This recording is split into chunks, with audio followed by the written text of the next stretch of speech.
the materials we'll need for this class is 300 GSM 100% cotton paper. I have cut it into 6 by ½ inch and 8 by ½ inch. You will require masking tape to tape it down, a hard board where you can tape it, masking fluid of any company. I have L&B company's masking fluid. Try using natural hair brush. Here I have Art Media Kazan hair 1 number medium brush and a goat hair round 1 number brush. The colors we will be using are burnt umber, pines grey, primary blue, cobalt blue, green yellow,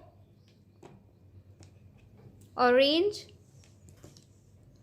deep green and scarlet. Here I am using a Sennelier tubes. You can use any good brand watercolor tubes or pans, whichever you are comfortable with. Scale is optional. A hair dryer which I use to dry it fast. You require it in drying the mountains. And a big flat brush for spreading water. 2 jars for filling clean water. 1 jar you will use for picking up the clean water, the other jar you will use for washing your brushes. Masking tape and paper towel. And for masking fluid, you will require a ruined brush. Basically any brush which you don't mind getting spoiled, you will use that brush for the masking fluid, because eventually it is going to get spoiled. So let's get started. So let's start the painting. But before that, we will apply masking tape on all the 4 sides of the paper. Masking tape will help us to prevent the paper from buckling when we apply a lot of water. And as the glue of masking tape is easy to remove, it causes very less damage.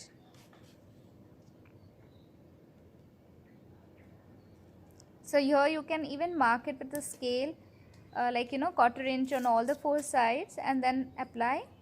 I am applying it directly. Use a scissor to cut if you are not comfortable by just tearing it.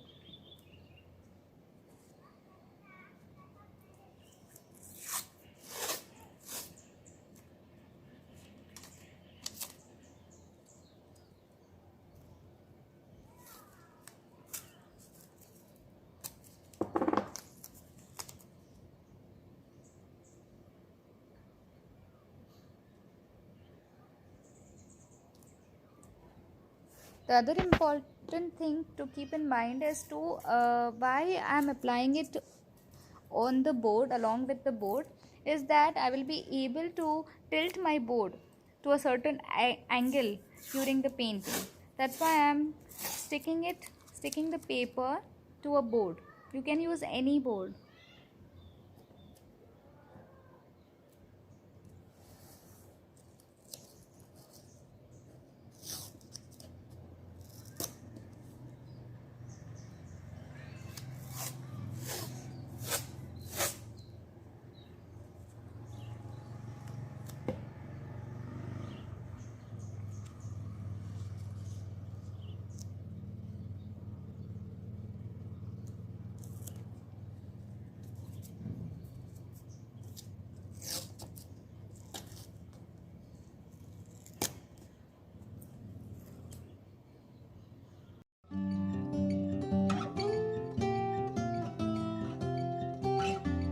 Composition. Let's make it short and simple for you all to understand. If this is your surface where you're going to paint. You know this is the half line, right? And this is the half of the paper vertically, and this is the half of the paper horizontally. So what you're supposed to do to make your composition interesting is not to place anything right in the center, okay? And the other most important part is you either divide the canvas and make the horizon above the center line, little bit above. Basically you paint whatever you want to paint this way. Like if it's an ocean scene, then here the ocean will come. Little bit rocks and mountains will be here.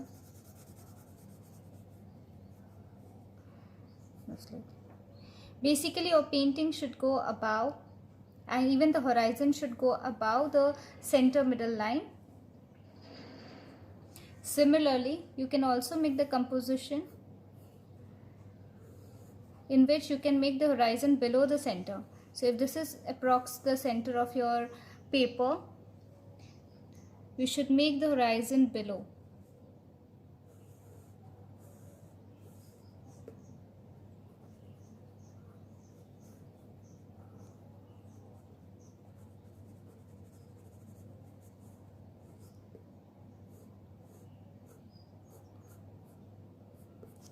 So basically dividing your space this way will create more interest in your painting when you're using a landscape form.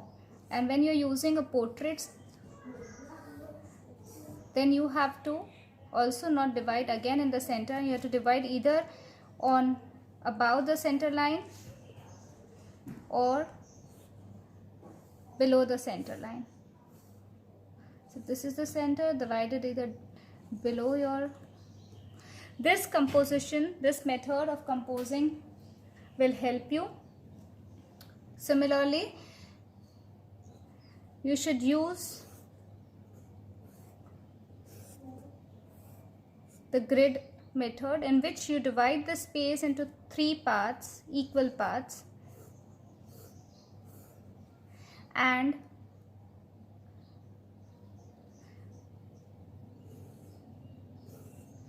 now try to place any important thing in your painting. Like if you have divided your horizon like this here, and you have this, and now you want to put a house or a tree, then it's better if it comes on this line or on this centers, and it will create really beautiful effect and more interest in your painting, rather than putting it in the center or extreme right or extreme left of your painting. So you should important your focal point where you want the interest to be there, where you have an interesting part of your painting, like a boat or a house or a tree. So it should be on the grid line. It should be either on this side or either this side of the grid line. So this dividing the space into 3 and then placing your focal point will be very helpful. These are certain tips and tricks which I learned after a lot of practice and failures. And I always make thumbnails before starting my painting.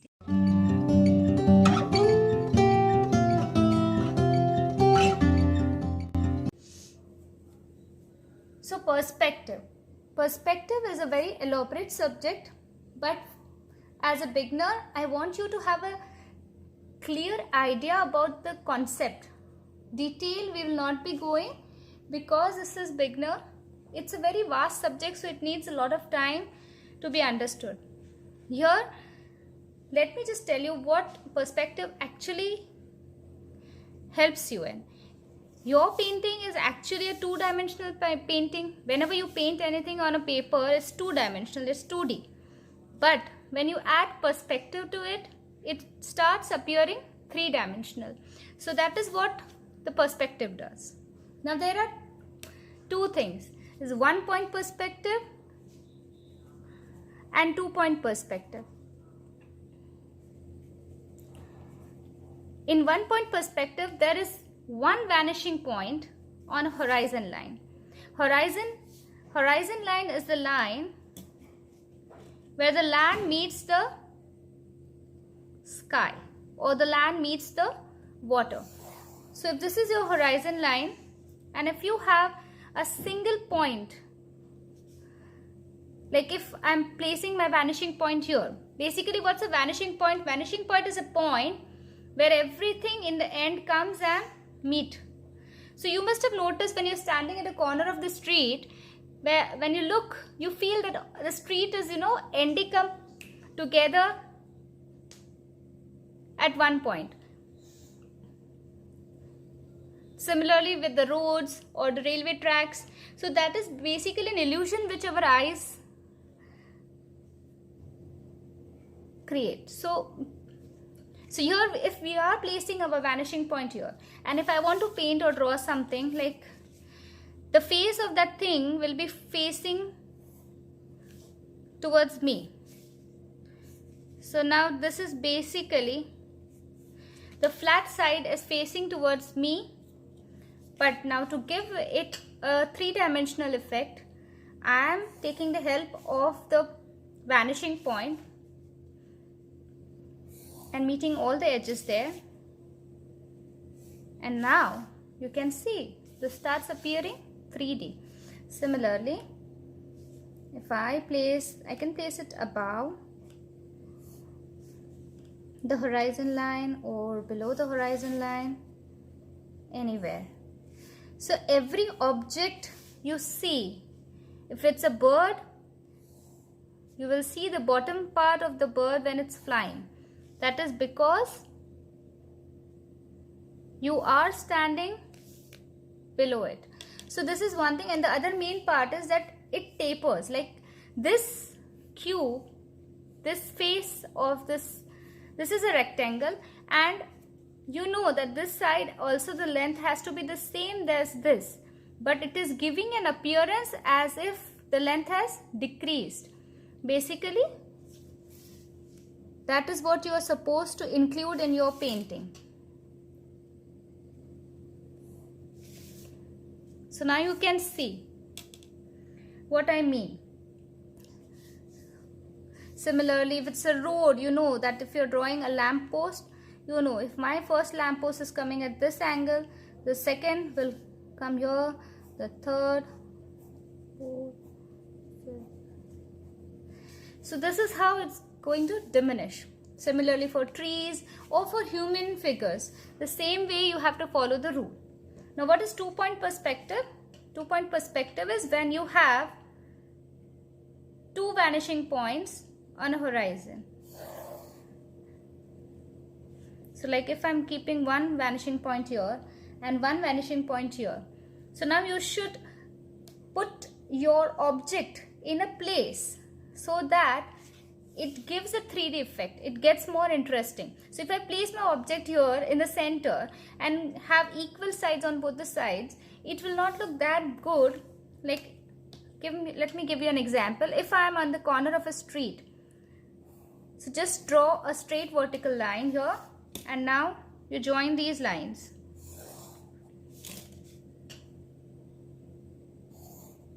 Okay?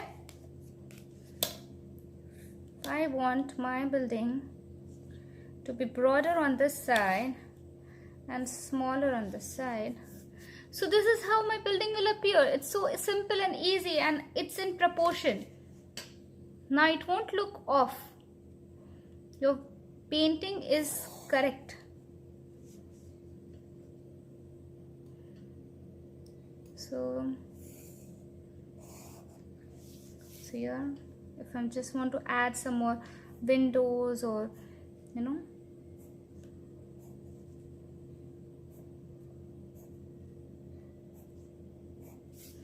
so basically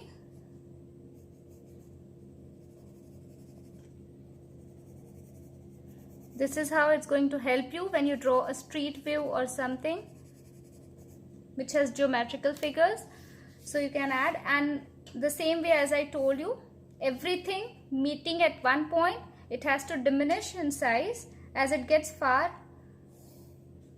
further away from your eyes. So objects appear smaller as the distance from the observer increases.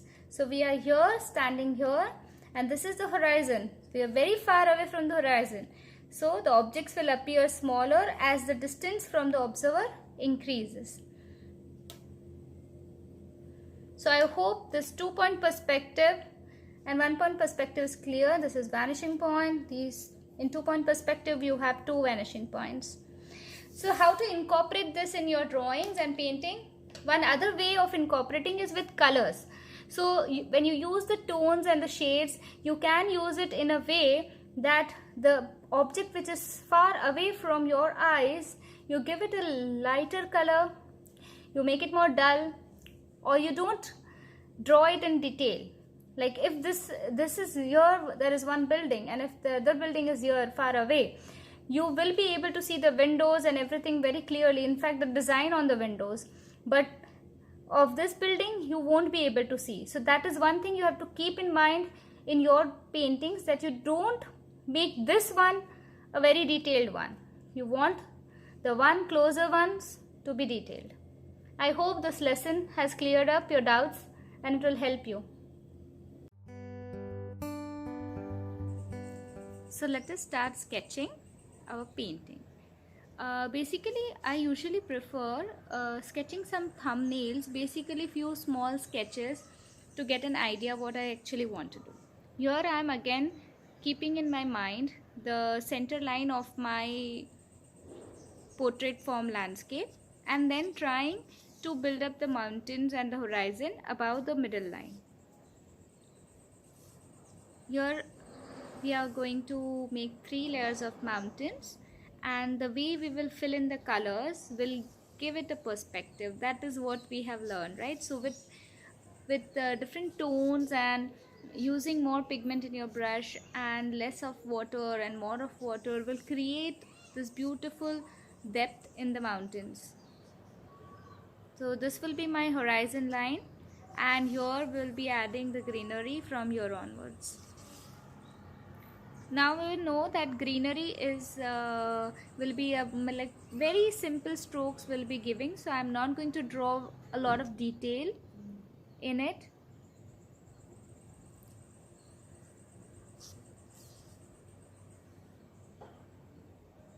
This is basically our background. Now this is the hill where we are supposed to be standing and viewing this beautiful landscape. So this will be my foreground, the hill which we drew here near the border. Just giving some strokes in the background greenery. And now adding 2 or 3 little huts.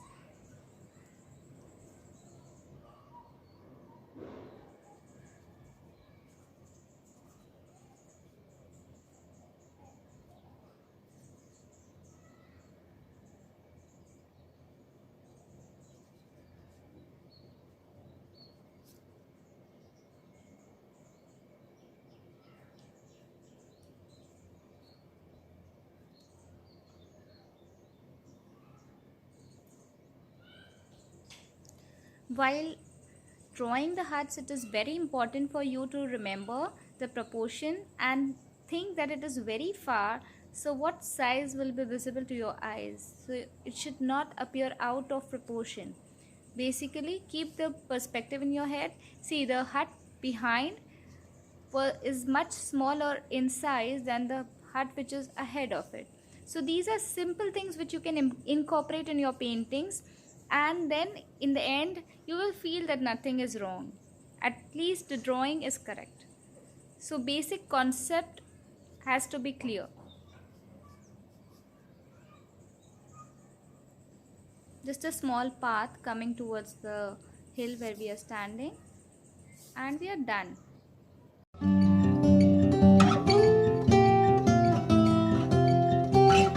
Different forms of skies which you will be able to include in your paintings later. So I'm wetting the surface,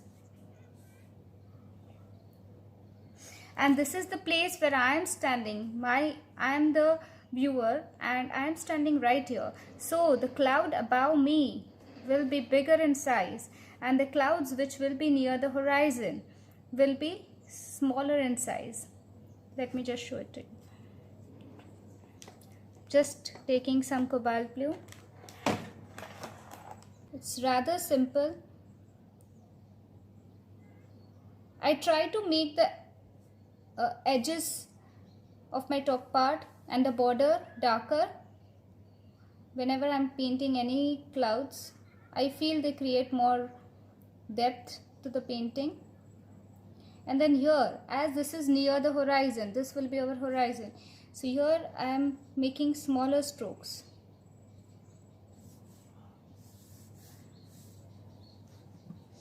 Let's just take this brown or dull green and just... So this was your horizon. I like to keep the clouds loose so that it just blends automatically. See how simply we made the sky. One other way of which I like is giving diagonal strokes. I'm picking up some yellow. Always in watercolor, start from light to dark, which is a very important rule to understand. So here I am giving diagonal strokes, and again I am applying my colors on the borders, top borders.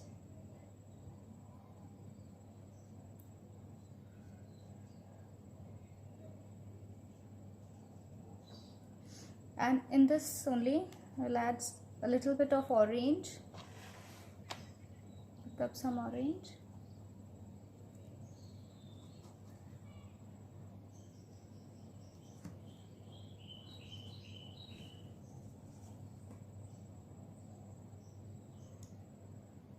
As I like darker on the edges, I'm applying that dark color. Depends what you're seeing. If you're painting a live painting and if the cloud is having different color combination, you can definitely follow that. Nothing better than a plein air.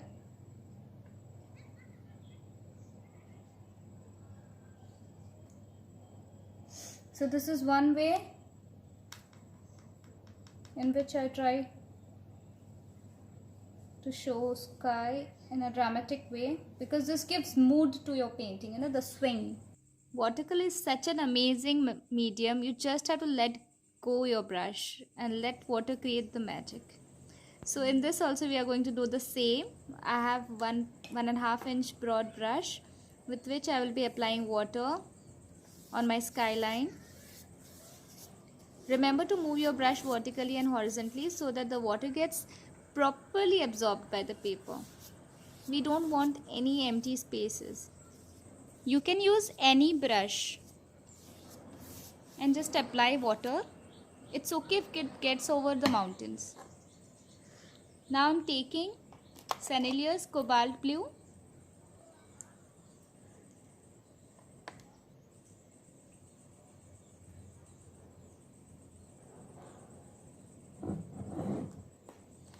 Let me just arrange this. Yes, we're good to go now.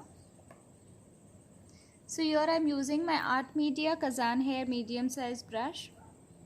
It's quite big in fact, even if it's medium. And I love to work with it. So here you will see I'm picking up cobalt blue. I had water in my brush and now I'm picking up the paint and starting to apply. See here the same base rule I'm keeping in my mind. First is the momentum of the brush. You have to give them certain angles and some brush work so that it just creates magic, and then just let it mix. And the other thing which I already told, I like the borders to be a little bit more darker. I feel that when the masking tape comes out, it looks more better. The edges look very beautiful with a little bit of darker colors towards the border, especially on the top side. These are all natural hair brushes. That's why they have a wonderful capacity of holding on water. And I'm just adding a little bit of primary blue, just certain strokes, and it will blend automatically. Yeah, that's it. Okay. If you're working along, I'm gonna tell you, this when dries out is going to really create magic on your canvas and mine too. So let's move to the wonderful mountains. Hi, welcome back. So I'm applying masking fluid over the huts because before I start painting the mountains, I want to cover them with the masking fluid. Masking fluid will prevent the watercolor from entering the area where it is applied. Basically, it will mask it. It's actually a rubbery kind of glue liquid, which when applied by brush it dries very quickly. Your brush will also get spoiled, so please don't use a very uh, important brush. Remember to use a simple brush which you can throw later and not regret, because it is all going to get stick together. So I'm just applying it over the huts, and I think so here little bit of splatters for the flowers. It is just like applying a paint, but this will dry, and wait for it to dry before you start coloring. So let's move to our mountains.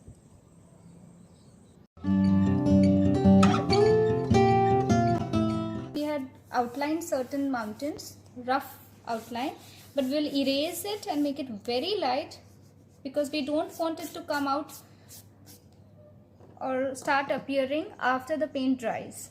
Watercolors are transparent colors, so the lines are visible many times after the painting dries up. And one more important thing you have to keep in mind and while painting with watercolors is that the color which you see right now is going to get much lighter when it dries up. Here I am removing some Pines Grey. It's a very beautiful subtle grey. So what you have to practice here is picking up some Pine Grey in your brush with water, applying them to the furthermost mountains. Here for me, I am considering these mountains as the mountains which are the most far, and I just applied them in a little bit uneven way, and then slowly I took some more water in my brush. While doing this, you have to keep your surface elevated at a 30-degree angle, and then just move my brush like this and let the paint come down.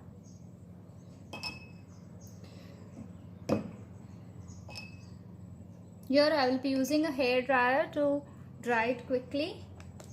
You can either use it or wait for it to dry. So now as we know this is dried off, so the same procedure we'll be applying. We'll be applying the second layer of mountains only when this gets dry. I'm showing you this so that you can practice it, swatch it out, understand what I'm trying to teach here, and then do the same in your final paintings. You'll require more paint. Just a minute. Yeah. So adding some water, making a little bit watery, not too much. We want one shade darker than this, but not too dark. So this is what we do.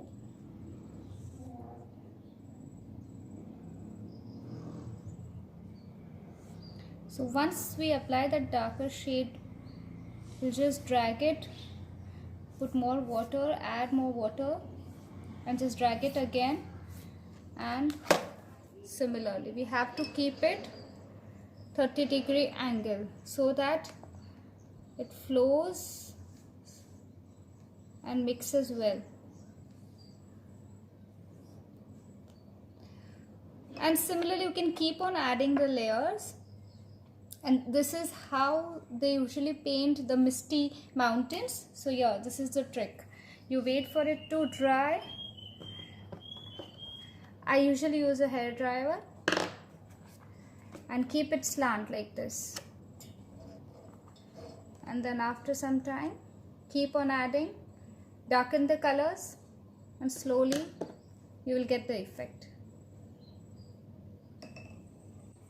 So now in our final painting we will be doing the same for our mountains. But for this purpose I am taking a toy of my child and keeping it below the board, so that now it is at a 30-degree angle. Okay. So now when we paint the mountains, the paint will flow down and you have to just keep on layering. Pines grey and the palette. Always remember to go from light to the darker shade. So you can swatch out the color one by one. Before applying the next layer, you should swatch it on a paper and see if is it darker than the previous one. Then only you make the second layer of the mountains. It has to get a little bit darker after each layer. Same art medium Kazan hairbrush, medium size, and this goes. Just dragging the brush. I'm not even adding water to it. I just dragged it. But if you need some water to drag the paint, you can add water. And this is done. So the first layer is done and it is that easy. It just blends.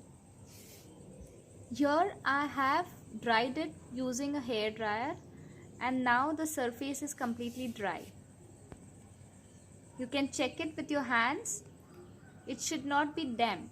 It should be dried. And now I'm making one shade darker. Basically, I'm adding less water and taking more pigment. My second mountain layer is here. Yes. So, here we go. Okay.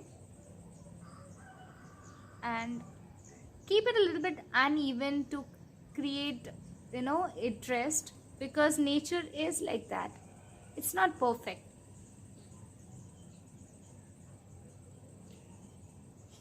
Don't forget to keep it elevated at 30-degree angle. And now you can see the furthermost mountains are behind and lighter in shade, and the mountains which are coming ahead are a bit more darker. Because of the perspective, it is like that. Now I'm just adding little bit of salt. This is just my I just wanted to incorporate salt effect in my landscape, so I'm just adding, and you will be amazed to see the effect of salt on watercolors. I'm using a hair dryer again to dry this layer.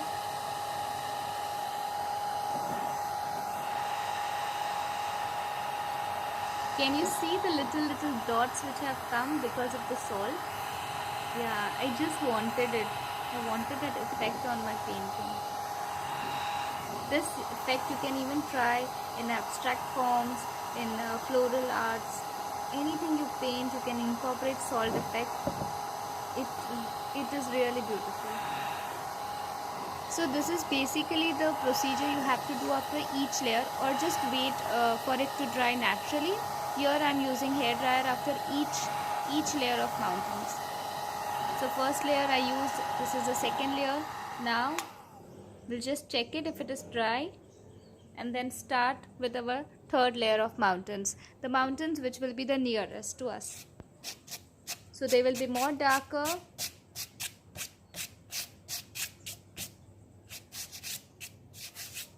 Just removing the salt before adding the third layer. Swatch out the color to be precise that it should be darker than the second layer.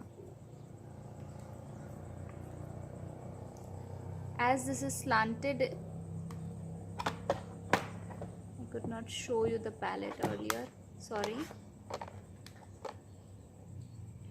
So I'm picking up more pine gray and less of water and a little bit of cobalt blue.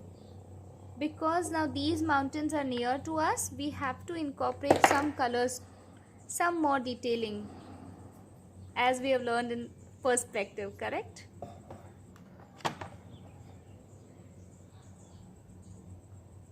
So here we go.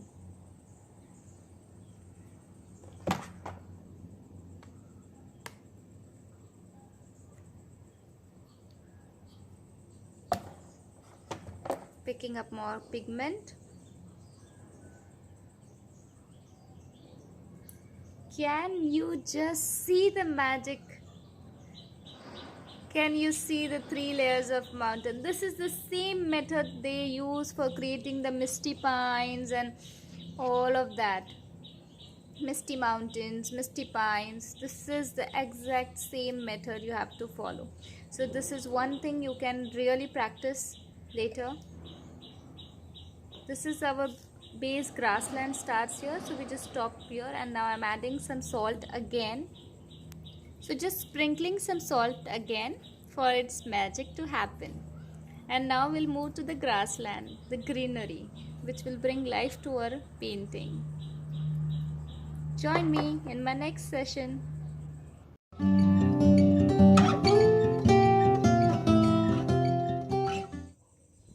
So now we'll start with the greenery. I have removed the elevation, so it's flat now. This is the background, and now we will be painting the foreground along with the background. So both the greenery we will finish.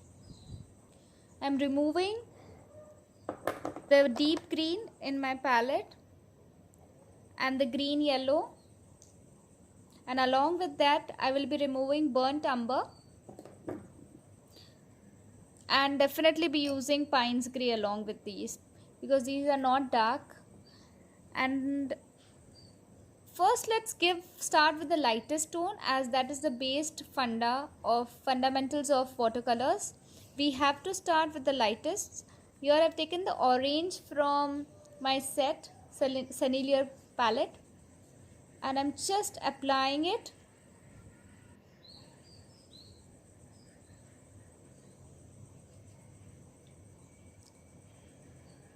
Loose strokes, that's all we want. And this is our path, right?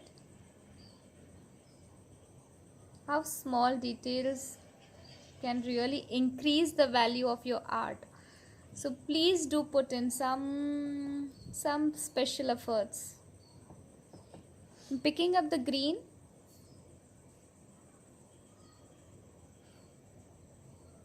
adding some more strokes over the light yellow color. It's more of a golden yellow color, and now this is a light green which I'm applying.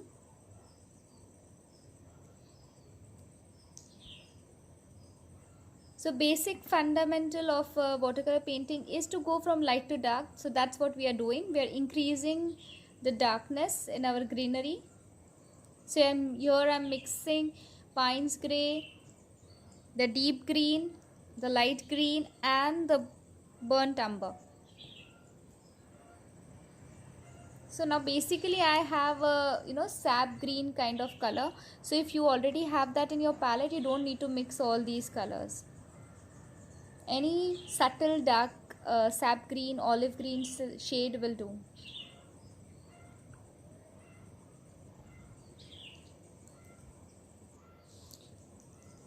Just few strokes here and there. So before starting, let's just do some warm up on the rough swatch. So here you can see I'm moving my brush upwards. That's all you need to do. Just look at the strokes. We'll also be doing it with the finer brush. So this will give you an idea. Wherever you want to put grass in watercolor, you can use this method.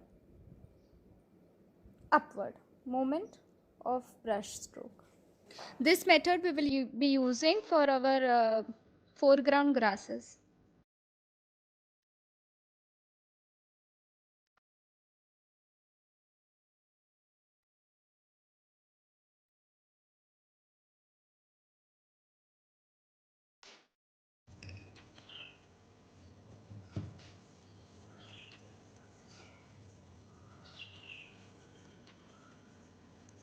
Now, as we are moving towards the foreground, as I earlier mentioned, foreground is the area which is closer to the viewer, basically us, where we are standing and seeing the scenery. So here I am making it more greener, more darker. So I picked up more of the deep green, and similarly I'm just giving some strokes.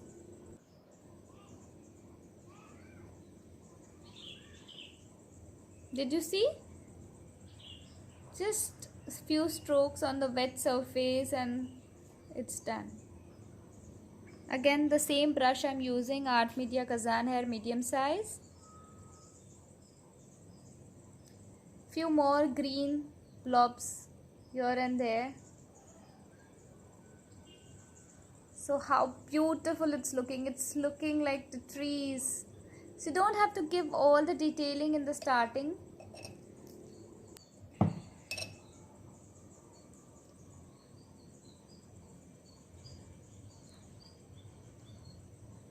Now we can move to the little bit more darker trees. So I'm picking up more of Pines Grey and just applying to give an effect of some mixed trees, pine trees, some other bigger trees.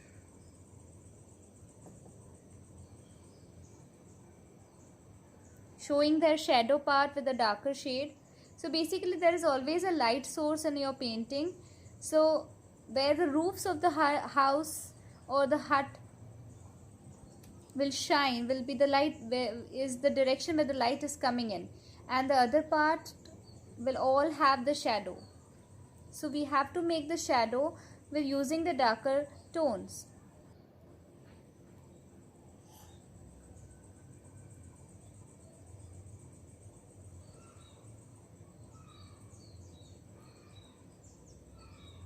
Just here and there few.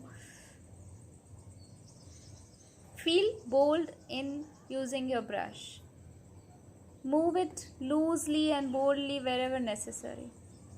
Feel free. Let the brush dance and do the magic. So here I am again picking up the dark shade which we had made, the sap green, and more of the pine grey, and giving some bold strokes here for grasses because we want it to be more detailed as they are closer to us. So this is what happens when your concept is clear. When you know the things which are near to you will be more detailed, will be more brighter, you will be able to see it more nicely, and that is all you have to incorporate into your paintings. That is all I wanted to teach you along in this session of our watercolor landscape. So can you see here I am showing the grasses with strokes.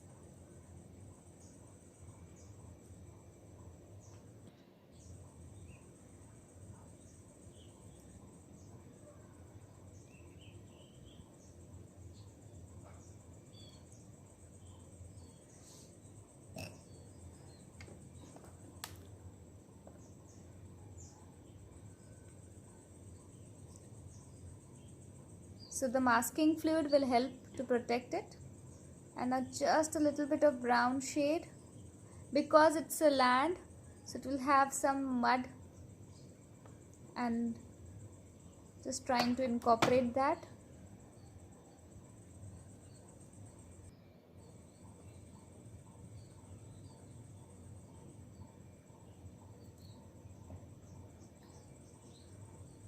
Some bold strokes.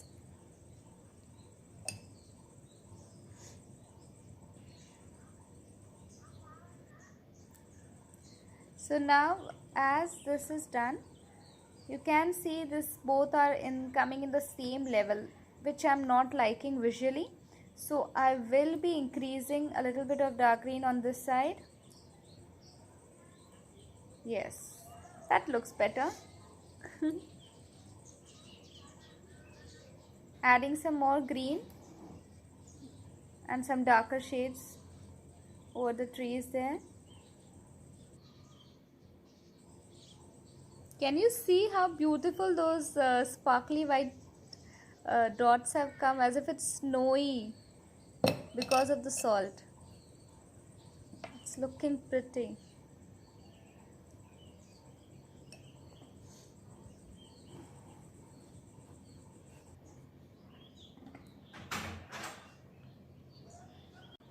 I hope you all are enjoying as much as I am. Just look at this.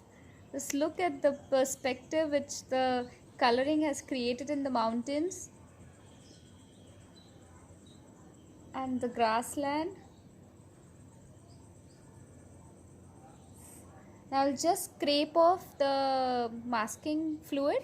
For that you just need to rub gently with your fingertips. Don't use your nails, you don't need to. You just need to rub and it will come out automatically.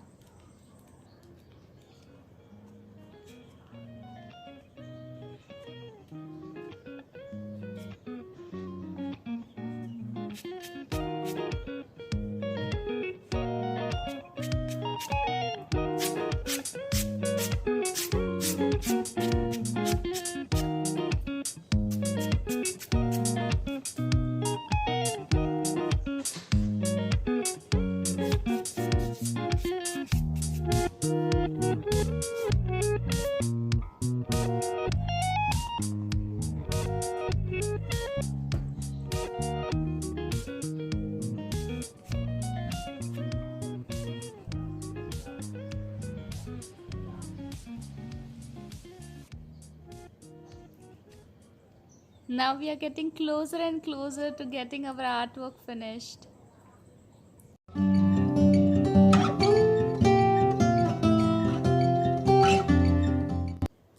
So let's start adding some detailing with this pointed round brush, goat hair. So I'll be picking up some cobalt blue and start with my houses.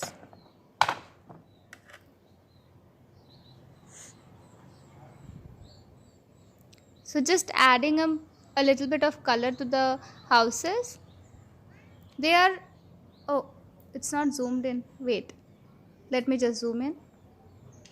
Yes. So basically we will not be making it too detailed, but yes, one house, this house will be a little bit more in detail than the house which is behind, because that is more farther more away. So visually we will not be able to see a lot of detail in it. So that's why we'll be adding less detail to that house than this house.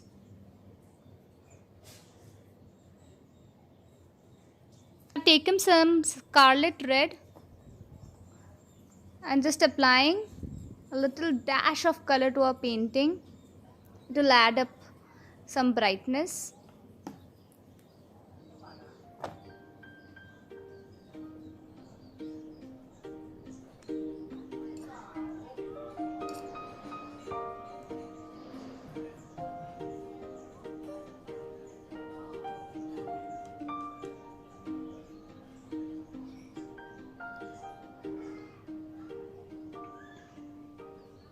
A little bit of black in my brush will help me enhance the shadow areas. Now as we are assuming the light source to be on the right or a little bit right of the roof of the house, so the shadow will be on the left hand side, and this part, this wall of the house will also be darker. So these things of adding shadow to your painting, keeping in your mind the light source, these basic things are very important while painting anything, be it a landscape or a still life, anything.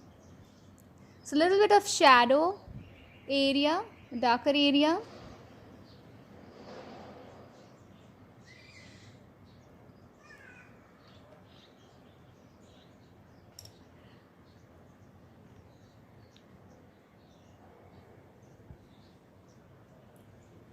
So I've taken some pine grey and will be adding some darker shadows on the tree area.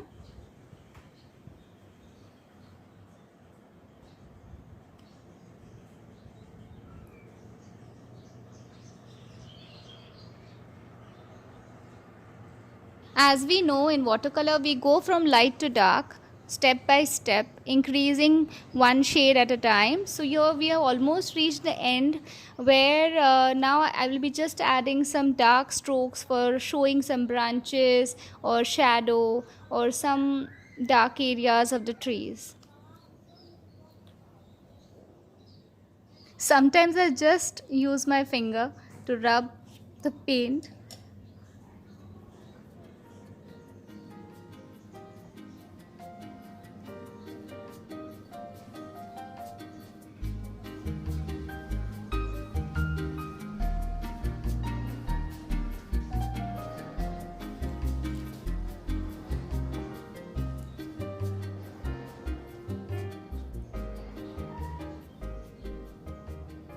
As now it is drying, it is getting lighter. As we know, watercolor tend to do that, so we have to make it more darker where we want it to be quite dark. So here I am adding more black to make it a little bit more darker.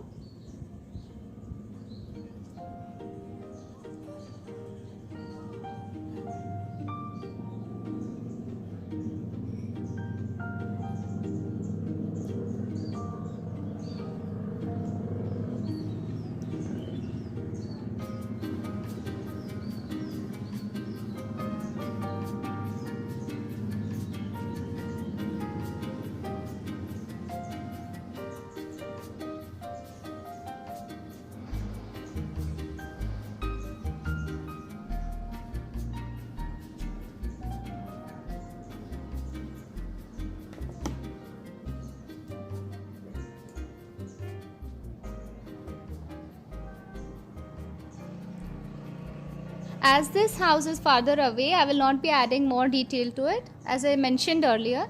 So now let's just have a look. Okay, I think we should increase a little bit more dark shadows in the trees and the bottom part of the trees too.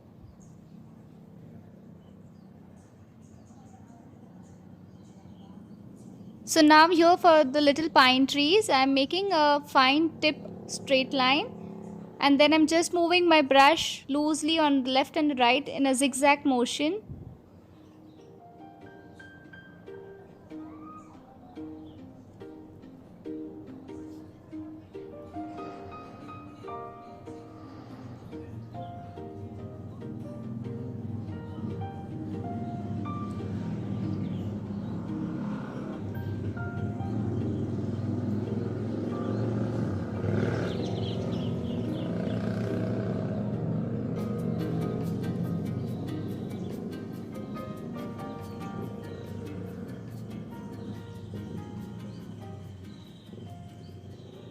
Now I picked up little bit of water in my brush and I'm just dragging that over the black area, and this is giving a little bit of texture because of the paper is a little bit rough paper which I'm using, so it has got its own texture which is visible when you use a dry brush.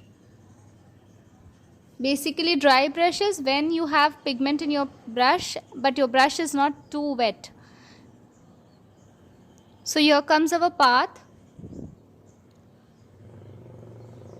The same rule applies here.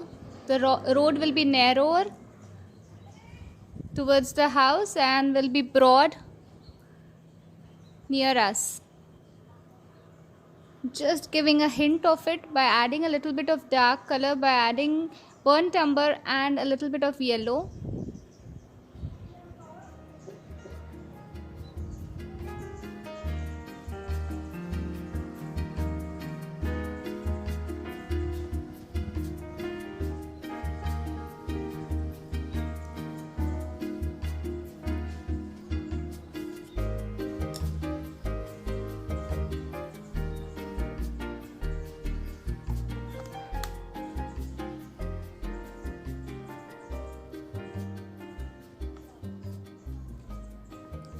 Now I'm picking up a lot of fresh green, basically the light green which I have in my palette, and will be applying on the foreground area, that is the area which is near us. Oh, I forgot to remove the masking fluid over the flowers. So let me just rub it out.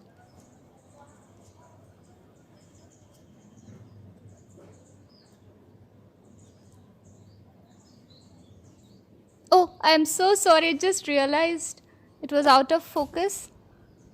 So yeah, just look at the brush movement. I had shown you earlier how we will be adding the foliage. The same way we are just adding it, adding the green strokes.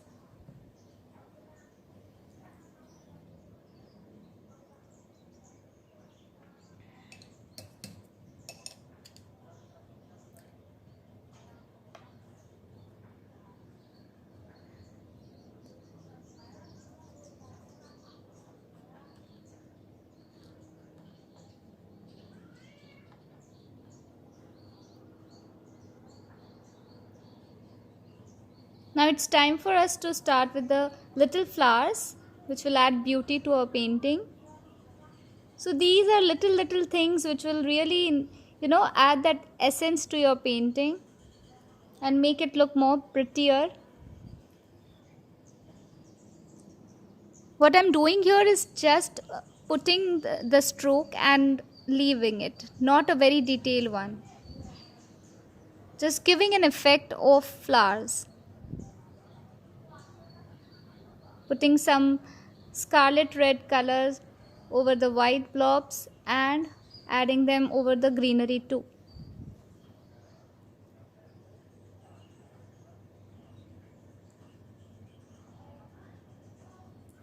See, just little strokes is creating magic. It's looking so pretty.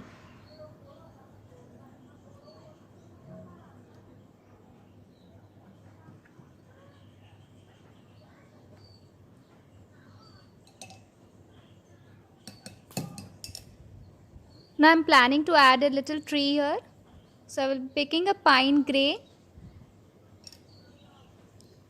less of water and more of pine grey in my brush. The same pointed brush. The whole painting I have used only 2 brushes. You must have noticed. Again I started from the bottom and I'm just leaving my brush towards the top. I'm moving it in an upward motion. Remember to be careful to take a pointed brush, a brush with a good tip for this part.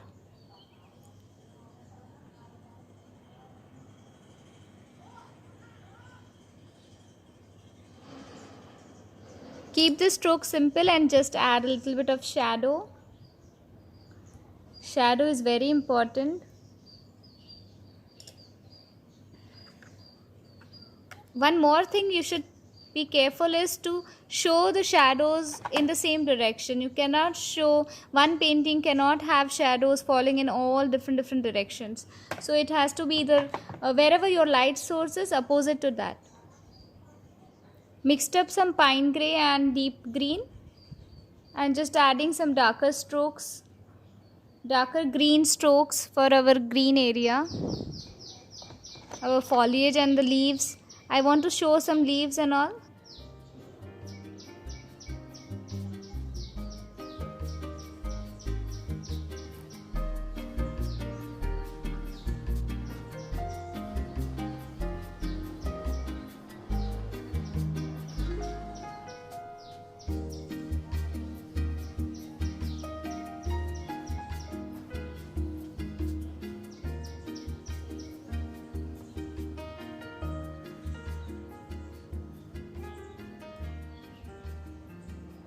Try giving a angle to your strokes, make them curve. As they are grass, it needs to curve a bit. So remember to curve your brush strokes.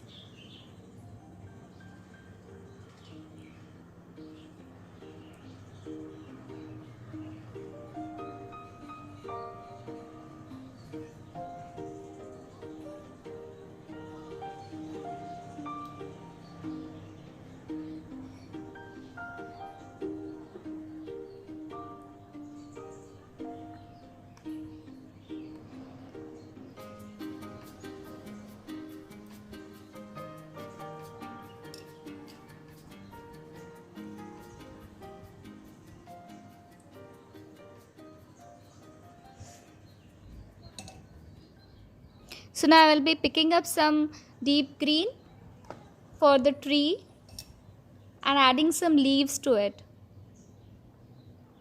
You can keep it like this also, but I wanted to add some leaves.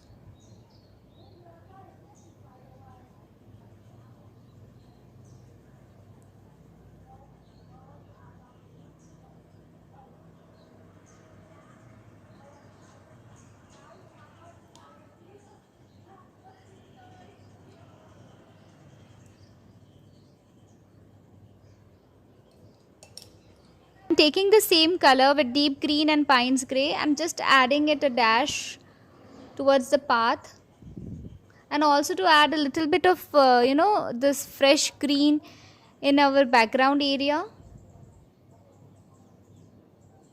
In this course we have learned a lot of tips and tricks and techniques and basics concepts of compositions and perspective, which you should keep in your mind while painting, and you will be able to use these tips in painting any kind of landscape.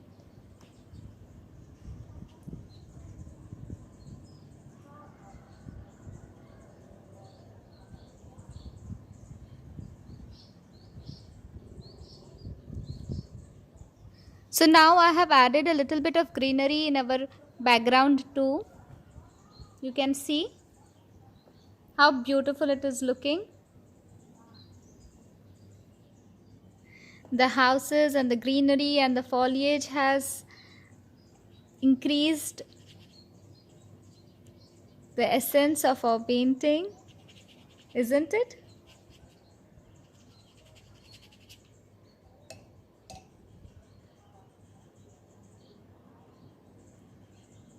So in the bonus lesson, we will be adding a little bit more of magic to this beautiful painting of yours and mine.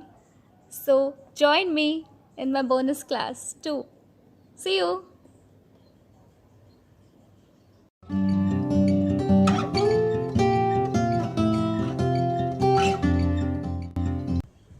Now once your painting is dry, we will be removing our masking tape. For removing the masking tape, you have to be careful to move it in the outward direction. Just like this. Don't do it inwards. Never do that. So you have to pull it outwards in this way. Slowly. Be careful. If the paper is peeling out, stop, pause, try to remove the paper and again pull off the tape. So slowly remove it from all the sides, one by one. And can you see the edges which we are getting are so crisp and neat?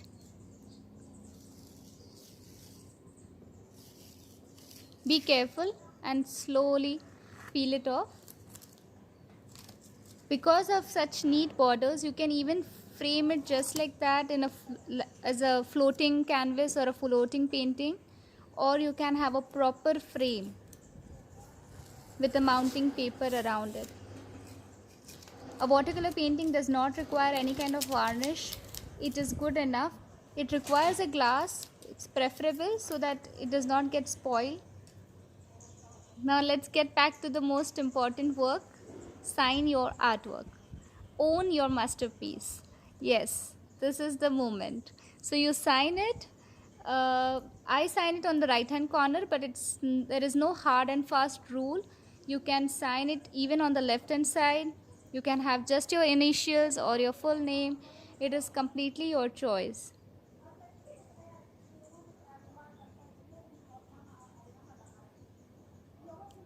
So here it goes. And then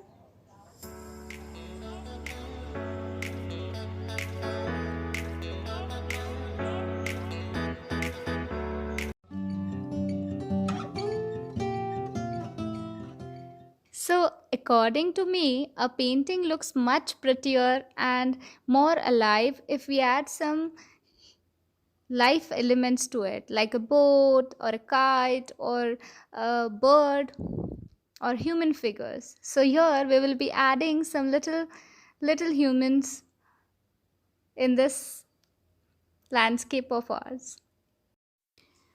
Take care of the sizes, they should be in proportion, and just practice them on some sketchbook before adding them. Be confident enough of the little strokes which you give to give a hint of the person standing there. We will be doing the same in our final painting. We will be adding little human figures, but we have to take in mind the size. Where are we placing them? In our composition, we should take care that not to place them in the center. Place them in the third quadrant, as I had taught earlier in the composition chapter. We had studied how placing elements and where to place them. So little small ones I'm placing. Now you can see I've zoomed in for your convenience. They are just simple strokes, and you can practice them earlier before using them in the final painting.